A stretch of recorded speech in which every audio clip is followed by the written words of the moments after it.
Bonjour, Martin Séguin pour Parlons Bois. Aujourd'hui, pour ma 400e vidéo, eh oui, déjà 400, passe vite, hein? Ben aujourd'hui, on va se faire une belle petite bague pour célébrer ça.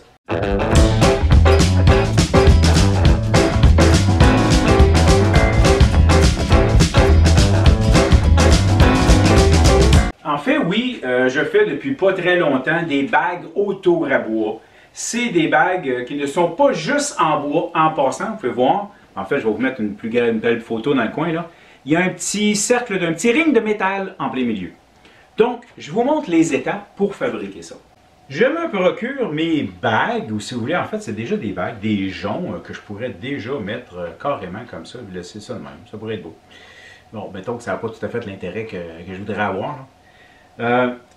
Je me procure ça chez William Woodwright. Je vais probablement mettre un lien en bas pour vous faciliter. Du moins, la section de tout ce qui a rapport aux bagues.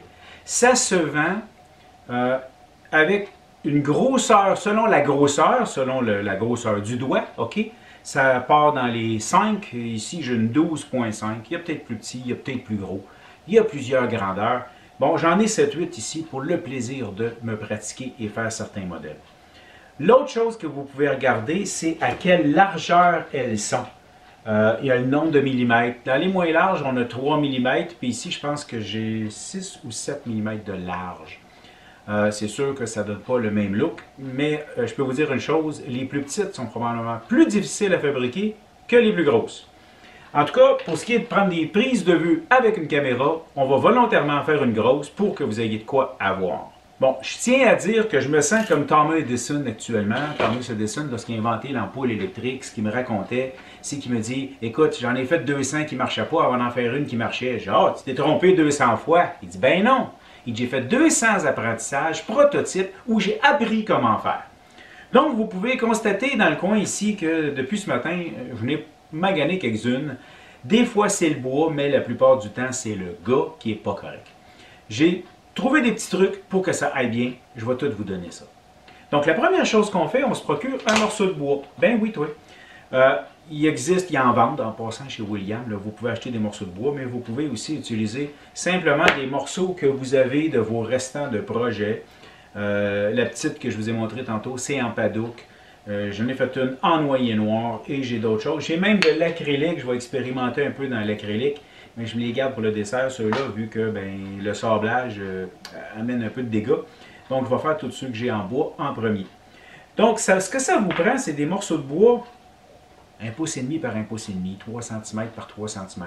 J'ai essayé tantôt, et c'est là que j'ai manqué mon coup souvent, j'avais trop petit et pas assez épais. Je me disais, ah, c'est assez grand, c'est plus grand que la bague que je veux faire. Oui, mais ça manque de solidité lorsqu'on travaille. Donc, je vous suggère de faire un quart 3/8 ou si vous préférez un 7-8 mm d'épais. C'est mieux comme ça, avec un 3 par 3 cm environ. Ça va vous donner assez de force pour que le tout se tienne. Idéalement, on le coupe bout de grain et on garde le grain comme ça. Du moins, c'est ce que je note dans celle-là ici. Puis celle-là, c'est l'inverse en fait. Ça, c'est sûr que j'ai acheté. Fait que faites-le dans le sens que vous voulez. Puis si ça ne marche pas, ben ça va vous donner l'opportunité de faire un test de plus puis de le faire autrement. Donc, je me coupe un morceau de bois. Je vais le faire dans celui-là ici. C'est du prunier, un fruitier. Mais il n'est pas craqué. C'est un bout qui n'est pas craqué, donc ça devrait bien aller.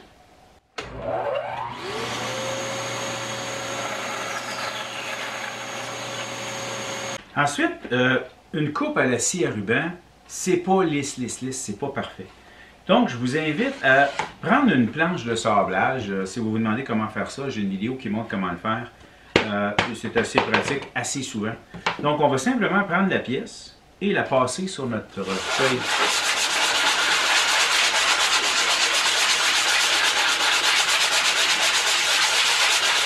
Et là, c'est lisse. Étape suivante, on travaille notre patience. On met du ruban double face. Jusqu'à présent, ça va pas pire. Mais vous devez deviner, le problème du ruban double face, c'est justement de sortir l'autre face. Donc, je vous suggère d'être patient et faites votre gros possible. Si c'est moindrement long, la caméra va être coupée. Étape suivante, il faut faire tenir le petit bloc qu'on vient de faire avec du ruban. on va venir le faire tenir sur un morceau de bois sacrifice. Je me suis fait ça ici avec, c'est un bout d'érable qui tient dans les mâchoires. Donc, je viens faire tenir mon bloc de bois dessus. Oh, élément important, assurez-vous que ce soit plat. Parce que lorsque vous terminez une bague, ça va probablement avoir été un peu creusé. Puis je peux vous dire que j'ai fait plein d'erreurs en essayant simplement d'en remettre une deuxième par-dessus, par après, sans égalir ma surface ici. Donc, le ruban, la colle, ça ne marchait pas bien. Donc, on remet ça bien plat et on vient fixer dessus. Voilà. Et on vient donner un petit coup de main. Parce que même qu'on tourne, on veut que ça tienne solide.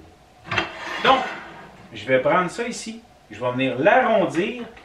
Je vais juste le mettre rond selon mes besoins.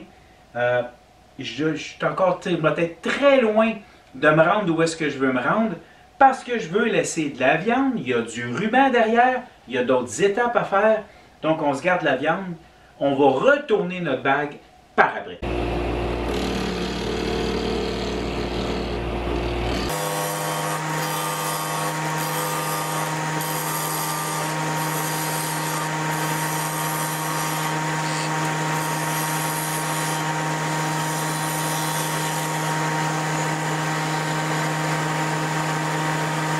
Pour l'étape suivante, on installe un mandrin Jacob Mesh Forstner et on perce ça, mais tranquillement à 300-400 tours minute environ, pas plus que ça.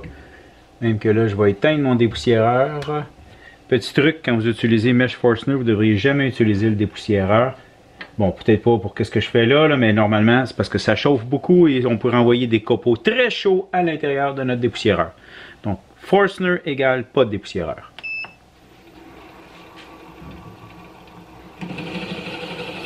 Allez-y tranquillement pour être sûr de ne pas faire décoller votre pièce. Ça m'est arrivé plus qu'une fois.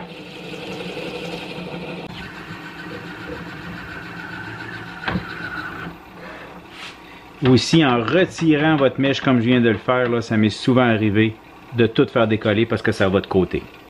Pour l'étape suivante, je vous invite à venir chercher la grandeur de votre bague. Ici, j'ai, on va dire 24.9-25.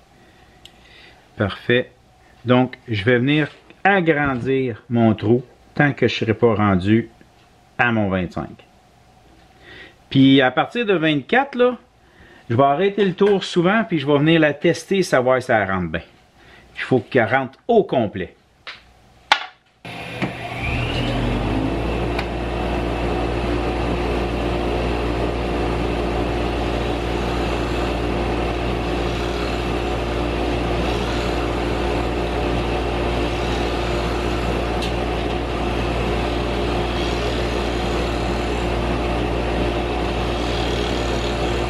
Elle rentre, mais pas au complet. Donc, il faut que je travaille dedans.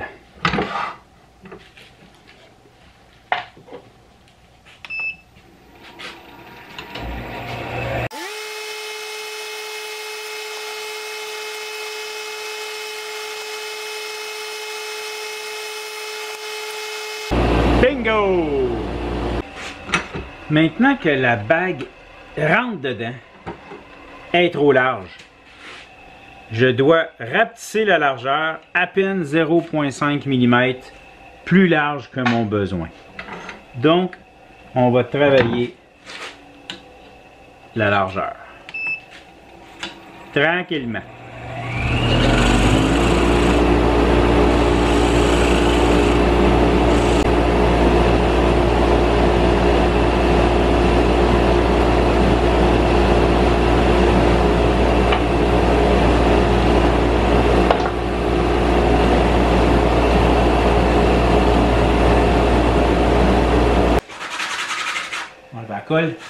La colle du ruban double face. Puis ben peut-être mettre ça un petit peu mieux parce qu'il me restait des petits bouts.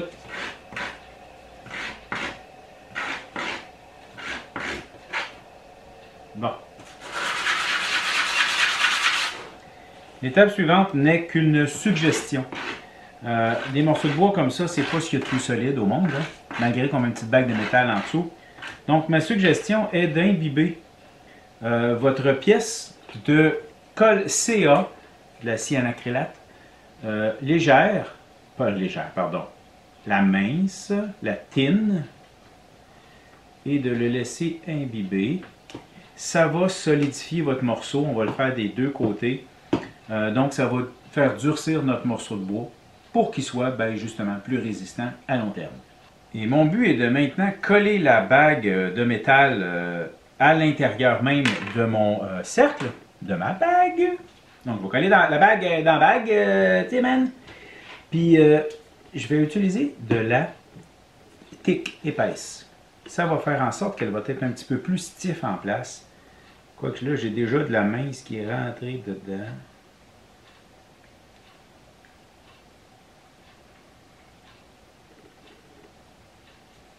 Un peu de colle partout.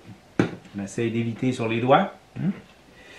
C'est pas le meilleur endroit pour en mettre. Et on rentre la bague à l'intérieur, le plus centré possible. J'aime bien utiliser des gants pour ça parce que justement, en y touchant, je suis capable de le sentir comme il faut si ma bague est bien rentrée. Ça va faire. Oh, cette colle est forte. Je l'ai. Elle m'a monté aux yeux. Donc, voilà. On laisse sécher. Pour l'étape suivante, on monte ça sur un mandrin de type mandrin à stylo. Ils se vendent des bagues, en fait. William, dans leur kit de départ, ont des bagues et 3 grosseurs. Il faut choisir les bonnes bagues selon la grosseur de la bague. Ici, c'est une grosse, c'est les plus gros bushings qu'il y a de chaque côté, qui fait juste le tenir ici en compression. Donc, je le forme et je lui fais une finition. Je vais faire une finition comme que je fais pour la plupart de mes stylos. C'est recommandé de le faire peut-être à la colle CA, mais je ne maîtrise pas cette technique, donc j'y vais avec la technique stylo.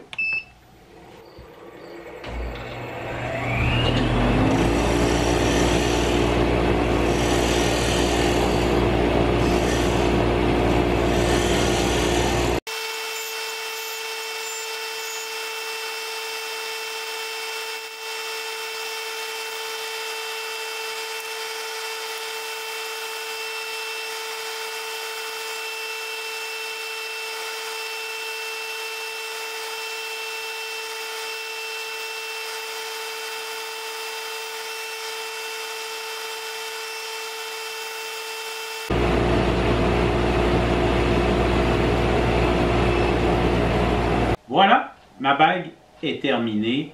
Côté finition, comme j'ai mentionné, faites bien ce que vous voulez. Oui, une finition à LCA va certainement être plus résistante à long terme. Par contre, ça met une pellicule comme si c'était un vernis par-dessus, tandis que là, je suis vraiment au bois. C'était ma 400e vidéo sur YouTube. Si vous n'avez pas vu les 399 précédentes, vous avez manqué quelque chose. Je vous invite donc à vous abonner à la chaîne. Vous pouvez même devenir membre pour avoir accès à du contenu et des tirages exclusifs.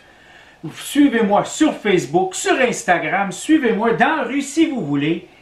Mais abonnez-vous, mettez un commentaire, un pouce en l'air s'il vous plaît, ça va m'aider.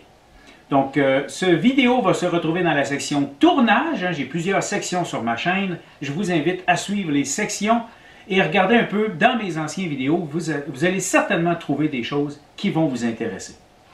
J'espère que vous avez apprécié. Merci.